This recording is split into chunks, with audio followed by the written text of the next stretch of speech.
Imagine pulling up to a red light in a car that looks like it drove straight out of a 1980s sci-fi movie, only to look over and see a $200,000 Lamborghini. Most people would look at the Lambo, right? But then the light turns green. You tap the pedal, and before that supercar driver can even blink, you're already a block away in total silence. That is the reality of the Hyundai IONIQ 5. But here's the thing. While everyone is obsessing over Tesla, this Korean spaceship has quietly become the best EV on the planet. Is it actually better than a Model Y? Or is the retro pixel hype just clever marketing? Today, we're breaking down everything you need to know about the 2026 IONIQ 5, the performance-crushing end model, and why your next car might not need a gas tank or a steering wheel that feels like a toy. Stick around because the last feature we're talking about is something Tesla literally refused to build, and it's a total game changer for how you'll use your car. When you first see the IONIQ 5 in a parking lot, your brain gets a little confused. It looks like a classic 80s hatchback. Think Lancia Delta or the original Volkswagen Golf. But then you walk up to it and realize it's actually huge. It has these sharp parametric pixel LED lights that look like digital blocks and a silhouette that screams the future as imagined in 1984. It stands out in a sea of generic rounded crossovers that all look like they were carved out of the same bar of soap. But there's a problem with cool designs. Usually when a car looks this experimental, it's a nightmare to live with. Sharp creases and blocky shapes often mean terrible aerodynamics, which usually kills your electric range. Or even worse, the futuristic door handles freeze shut in the winter or break after 6 months of use. You start to wonder, did Hyundai sacrifice actual usability just to win a design award? Is this just a pretty face that's going to annoy you every single morning? The payoff is that Hyundai actually pulled off a miracle of engineering. Those pixel lights aren't just for show, they're incredibly bright and more energy efficient than traditional units.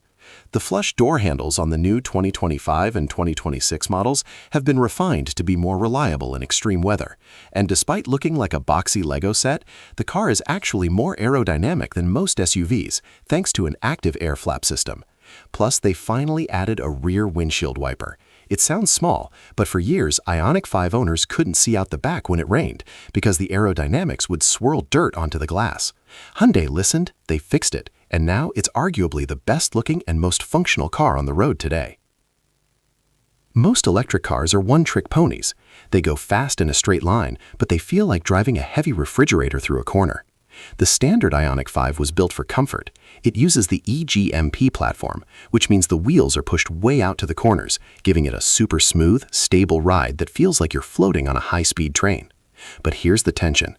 Comfort is boring for some people. If you're coming from a BMW or a Porsche, floating on a cloud feels disconnected and vague. You want to feel the road. You want to know that if you hit a corner at speed, the car isn't going to roll over like a tired dog. For a long time, the IONIQ 5 was seen as the dad car of EVs, great for groceries, but pretty bad for adrenaline. Enter the IONIQ 5N. This is the payoff that changed the entire industry's perspective on what an electric car can be. Hyundai took their living room on wheels and gave it 641 horsepower. They added a grin boost button on the steering wheel that gives you a 10-second surge of power that can propel you from 0 to 60 in just 3 seconds. But the real genius? It has a mode that mimics a gas engine. It makes fake engine noises that actually sound good, and it even jerks like it's shifting gears. Usually, fake car stuff is cringy, but every professional reviewer has said the same thing. It actually makes the EV fun to drive because it gives you the tactile feedback we've been missing. You get the soul of a sports car with the efficiency of a toaster.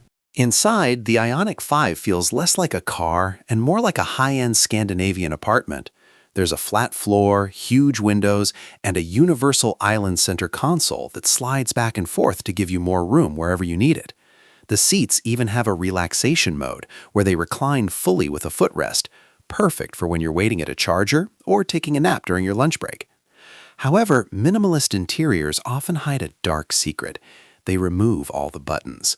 We've seen that with Tesla and even the newer Kias. If you want to change the AC or turn on your heated seats, you have to menu dive through a touchscreen while doing 70 miles per hour on the highway. It's distracting, it's annoying, and frankly, it feels cheap. People started worrying that Hyundai was going to go full tablet and ruin the ergonomics of what was otherwise a perfect cabin. The 2026 refresh fixed exactly that.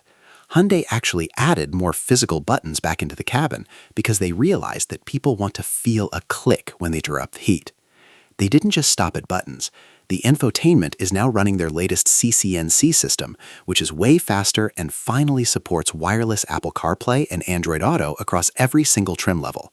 The result is a cabin that feels high-tech, but doesn't require a computer science degree to operate. It's spacious, it's quiet, and because of the long wheelbase, you have more legroom in the back than most luxury sedans. It's genuinely a nicer place to sit than a Tesla Model Y. The biggest fear for anyone buying an EV is range anxiety and the dread of sitting at a charger for an hour while your kids scream in the back. Most EVs on the market use a 400-volt system. It's fine for overnight charging at home, but on a road trip, it's like trying to fill a swimming pool with a garden hose.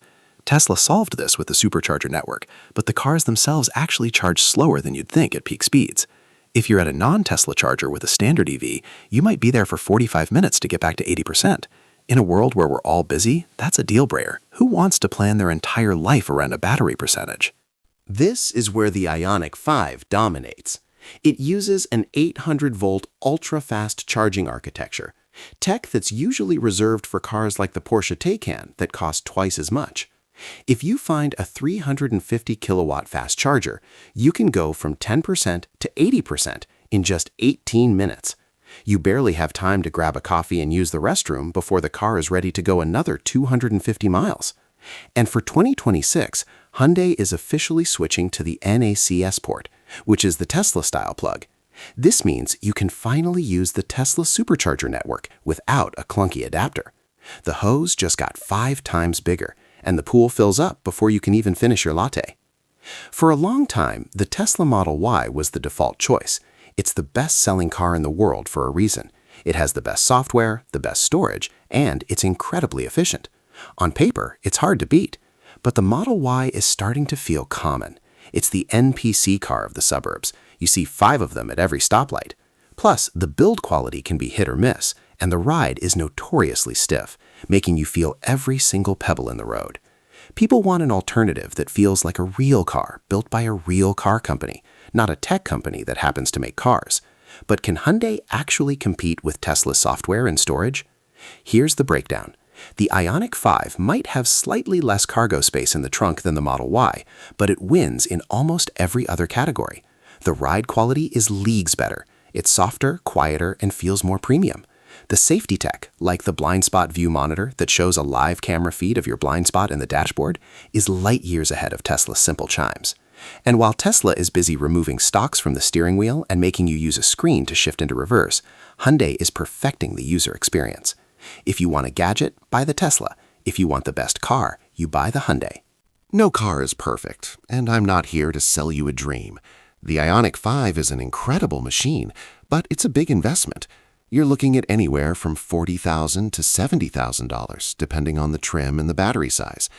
The tension lies in the details. The frunk, or front trunk, is basically useless. It's only big enough for a charging cable or maybe a small laptop bag, whereas Tesla gives you a whole extra suitcase worth of space up there. Also, while the 800-volt charging is amazing, 350 kilowatt chargers are still a bit rare in some parts of the country. If you can't find a fast one, you're stuck charging at the same speed as everyone else. The payoff, however, is Hyundai's warranty. They offer a 10-year, 100,000-mile powertrain and battery warranty. That is huge peace of mind for anyone worried about the long-term health of an EV battery. Even with the small frunk and the occasional charging hunt, the overall package, the design, the speed, the comfort, is so much better than the competition that these catches feel like minor nitpicks. You're getting a car that's ready for the next decade of technology. So, should you actually buy one? The 2026 Hyundai IONIQ 5 isn't just a good electric car. It's a turning point for the entire industry. It's the moment where the traditional car companies finally caught up and, in many ways, passed the tech giants. The EV market is moving fast. Every week there's a new battery or a new sensor. You might be tempted to wait for the next big thing or stay with gas because it's safer.